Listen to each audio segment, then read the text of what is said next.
Kebohongan Isra Mi'raj. Isra Mi'raj adalah salah satu hari raya Muslim untuk memperingati peristiwa perjalanan Muhammad dalam satu malam, dari Mekah ke Yerusalem dan ke surga menggunakan makhluk yang bernama Burak. Peristiwa ini begitu penting bagi kaum Muslim karena dalam peristiwa ini sholat 5 waktu ditetapkan. Tapi bagaimana bila ternyata peristiwa ini hanyalah karangan Muhammad saja?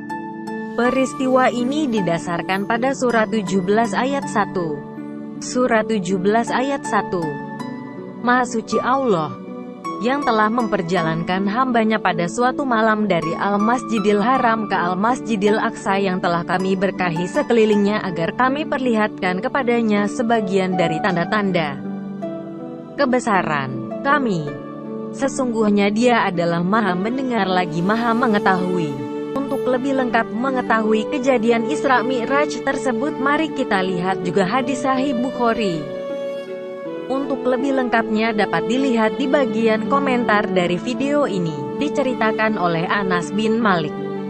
Ketika aku berada di Al-Hatim, atau beliau menyebutkan di Al-Hijr dalam keadaan berbaring, tiba-tiba seseorang datang lalu membelah. Qatadah berkata, dan aku juga mendengar dia berkata, lalu dia membelah apa yang ada di antara ini dan ini. Aku bertanya kepada Al-Jarud yang saat itu ada di sampingku, apa maksudnya?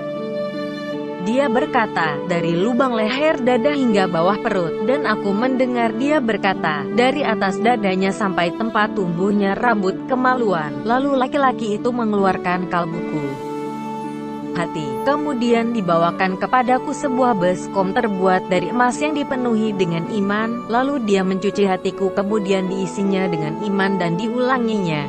Kemudian aku didatangkan seekor hewan tunggangan berwarna putih yang lebih kecil daripada bagal namun lebih besar disebanding keledai. Al-Jarud berkata kepadanya, apakah itu yang dinamakan Al-Burak? Wahai Abu Hamzah? Anas menjawab, ya. Al-Burak itu meletakkan langkah kakinya pada pandangan mata yang terjauh, lalu aku menungganginya, kemudian aku berangkat bersama Jibril alaihi salam hingga sampai di langit dunia. Kemudian diwajibkan bagiku salat 50 kali dalam setiap hari. Aku pun kembali dan lewat di hadapan Musa alaihi salam. Musa bertanya, apa yang telah diperintahkan kepadamu? Aku menjawab, aku diperintahkan salat 50 kali setiap hari. Musa berkata, sesungguhnya umatmu tidak akan sanggup melaksanakan 50 kali salat dalam sehari. Dan aku, demi Allah, telah mencoba menerapkannya kepada manusia sebelum kamu, dan aku juga telah berusaha keras membenahi Bani Israel dengan sungguh-sungguh. Maka kembalilah kepada Rabbmu dan mintalah keringanan untuk umatmu. Maka aku kembali dan Allah memberiku keringanan dengan mengurangi 10 salat. Lalu aku kembali menemui Musa. Maka Musa berkata sebagaimana yang dikatakan sebelumnya. Lalu aku kembali dan Allah memberiku keringanan dengan mengurangi 10 salat. Lalu aku kembali menemui Musa. Maka Musa berkata sebagaimana yang dikatakan sebelumnya, lalu aku kembali dan Allah memberiku keringanan dengan mengurangi 10 salat, lalu aku kembali menemui Musa. Maka Musa berkata sebagaimana yang dikatakan sebelumnya. Aku pun kembali, dan aku diperintah dengan 10 kali salat setiap hari. Lalu aku kembali dan Musa kembali berkata seperti sebelumnya. Aku pun kembali. Dan akhirnya aku diperintahkan dengan 5 kali salat dalam sehari. Sekarang mari kita analisa cerita di atas. Kita tahu bahwa dalam satu hari terdapat 24 jam. Bila Allah pada mulanya memerintahkan kaum muslim untuk bersolat sebanyak 50 kali, itu berarti kaum muslim tidak akan pernah punya waktu untuk bekerja, tidur, atau bahkan makan dan minum pun. Mari kita hitung bersama-sama. Bila satu kali sholat dibutuhkan waktu 30 menit, ini berarti 50 kali sholat dalam satu hari membutuhkan waktu 25 jam, sedangkan satu hari hanya 24 jam. Walaupun dengan seharian penuh sholat tetap saja masih kurang untuk melakukan sholat 50 kali dalam satu hari. Apakah Allah tidak tahu kalau umatnya perlu bekerja, makan, minum, dan istirahat bersama keluarga? Bukankah ini membuktikan bahwa Allah tidak masuk akal?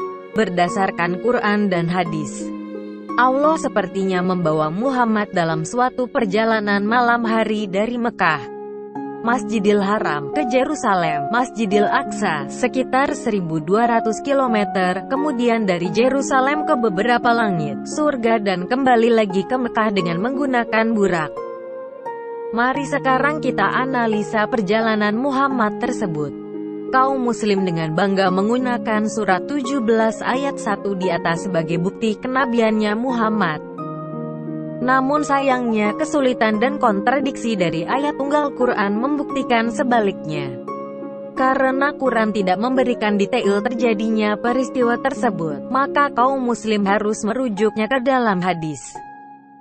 Mari kita lihat dari Sahih Muslim dan Sahih Bukhari. Telah oleh Anas bin Malik bahwa Rasulullah Shallallahu Alaihi Wasallam bersabda, "Aku telah didatangi burak, yaitu seekor binatang yang berwarna putih, lebih besar dari keledai tetapi lebih kecil dari bigal. Ia merendahkan tubuhnya sehingga perut burak tersebut mencapai ujungnya." Beliau bersabda lagi, "Maka aku segera menungganginya sehingga sampai ke Baitul Maqdis." Beliau bersabda lagi, "Kemudian aku mengikatnya pada tiang masjid sebagaimana yang biasa dilakukan oleh para nabi. Sejurus kemudian aku masuk ke dalam masjid dan mendirikan salat sebanyak 2 rakaat.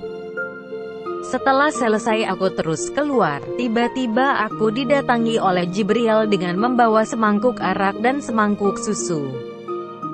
Dan aku pun memilih susu. Lalu Jibril berkata, 'Kamu telah memilih fitrah.'" Telah menceritakan Ibnu Abbas radhiyallahu anhuma tentang firman Allah Ta'ala Qs Al-Isra ayat 60. "Dan tidaklah kami jadikan mimpi yang kami perlihatkan kepadamu melainkan sebagai ujian bagi manusia." Ibnu Abbas radhiyallahu anhuma berkata, itu adalah penglihatan mata telanjang yang diperlihatkan kepada Rasulullah Shallallahu Alaihi Wasallam pada malam beliau di Isra menuju Baitul Maqdis. Dari kedua hadis tersebut kita bisa lihat bahwa apa yang dialami oleh Muhammad adalah kisah nyata dan bukan mimpi, dan hadis tersebut di atas bersaksi bahwa Muhammad masuk dan sholat di Masjidil Aqsa di Yerusalem dan bahkan mengikat burak tersebut ke tiang masjid. Permasalahan terbesarnya adalah bahwa tidak ada yang namanya masjid di Yerusalem pada saat Muhammad melakukan perjalanan tersebut. Masjidil Aqsa baru dibangun beberapa tahun setelah kematian Muhammad. Masjidil Aqsa dibangun di atas tempat di mana Bait Suci Allah didirikan oleh bangsa Israel. Namun sayangnya seperti diketahui bersama, Bait Suci tersebut diruntuhkan pada tahun 70 Masehi, dan ini adalah merupakan fakta sejarah yang tidak bisa dibantah. Sehingga tidaklah mungkin bagi Muhammad untuk mengunjungi atau bahkan bersolat dalam sesuatu yang tidak ada. Hal ini disebut sebagai anakronisme. Anakronisme adalah penempatan peristiwa, tata latar, setting, tokoh maupun dialog yang tidak sesuai dengan tempat dan waktu. Hal ini seperti menceritakan suatu perang pada abad ke-13 dengan menggunakan pesawat terbang. Ternyata di Yerusalem cuma ada reruntuhan. Tidak ada masjid sama sekali. Berdasarkan sumber-sumber Islam, peristiwa ini terjadi pada tahun 620 atau 621 dan berdasarkan sejarah Bait Suci diruntuhkan pada tahun 70 oleh Jenderal Titus atau sekitar 550 tahun sebelum peristiwa Isra Mi'raj. Bahkan ketika Islam menaklukkan Yerusalem tahun 638, dikatakan bahwa lokasi Masjidil Aqsa merupakan tempat pembuangan sampah. Mari kita kembali lagi ke Sahih Bukhari di mana diceritakan kalau Muhammad beberapa kali bertemu Allah dan bernegosiasi tentang banyaknya sholat yang harus dilakukan oleh kaum muslim. Kisah pertemuan antara Muhammad dan Allah merupakan sesuatu kisah yang sangat penting bagi kaum muslim karena berdasarkan peristiwa ini rukun kedua Islam diteguhkan. Mari kita lihat apakah Muhammad benar-benar bertemu dengan Allah. Ibn Ishaq, Sirat Rasulullah, halaman 184. Hani, anak perempuan Abu Talib, berkata, Rasulullah Shallallahu Alaihi Wasallam tidak pergi kemana-mana melainkan dia berada dalam rumahku. Dia tidur di rumahku pada malam itu setelah sholat terakhir. Sebelum fajar, dia membangunkan kami dan mengatakan, saya pergi ke Yerusalem. Kemudian dia berdiri untuk keluar dan saya memegang jubahnya sehingga telanjang perutnya. Kemudian saya memohon, Muhammad, janganlah kau katakan kepada orang-orang tentang hal ini karena mereka akan tahu kamu berbohong dan mereka akan mempermalukan kamu. Tapi dia berkata, saya akan memberitahu mereka. Siapa sebenarnya Hani itu? Hani sebenarnya bernama Fahitah, anak dari Abi Talib yang merupakan pamannya Muhammad. Hani merupakan cinta pertama Muhammad, dan sebelum menjadi nabi, masih berumur sekitar 24 tahun, Muhammad pernah meminta Hani sebagai istrinya namun ditolak oleh ayahnya. Dan untuk kedua kalinya Muhammad melamar Hani sekitar tahun 630 namun ditolak oleh Hani dengan alasan anak-anak dari suaminya masih kecil. Setelah kita tahu sedikit latar belakang Hani tersebut, dan mengingat bahwa baik istri pertama Muhammad, Khadijah, dan ayah Hani, Abi Talib, keduanya sudah meninggal. Mari kita perhatikan hadis tersebut di atas dan bertanya, mengapa Muhammad bisa berada di rumah Hani? Mengapa dia tidak pulang ke rumahnya sendiri? Mengapa Muhammad hanya atau pertama kali membangunkan Hani? Kenapa ketika jubahnya Muhammad dipegang oleh Hani bisa langsung terlihat perutnya yang telanjang?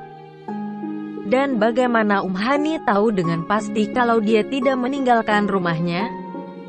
Ternyata dia sedang berada dalam kamar Hani. Ternyata Muhammad berada di kamar seorang perempuan lainnya yang bukan istrinya. Lalu demi menutupi hal tersebut dia membuat cerita palsu. Cerita palsu Muhammad ini telah membuktikan bagaimana bukan hanya Muhammad tapi juga Allah melalui Quran telah berbohong kepada sedemikian banyak kaum muslim. Bukti bukan hanya sampai di situ, tapi kita lihat lagi bagaimana pengakuan istri kesayangan Muhammad sendiri kalau sebenarnya Muhammad tidak bertemu dengan Allah. Kita lihat dari Sahih Bukhari. Telah bercerita, Aisyah radhiyallahu anhu berkata, barang siapa yang mengatakan bahwa Muhammad Shallallahu Alaihi Wasallam melihat Rabb-nya berarti dia telah masuk pada persoalan salah besar.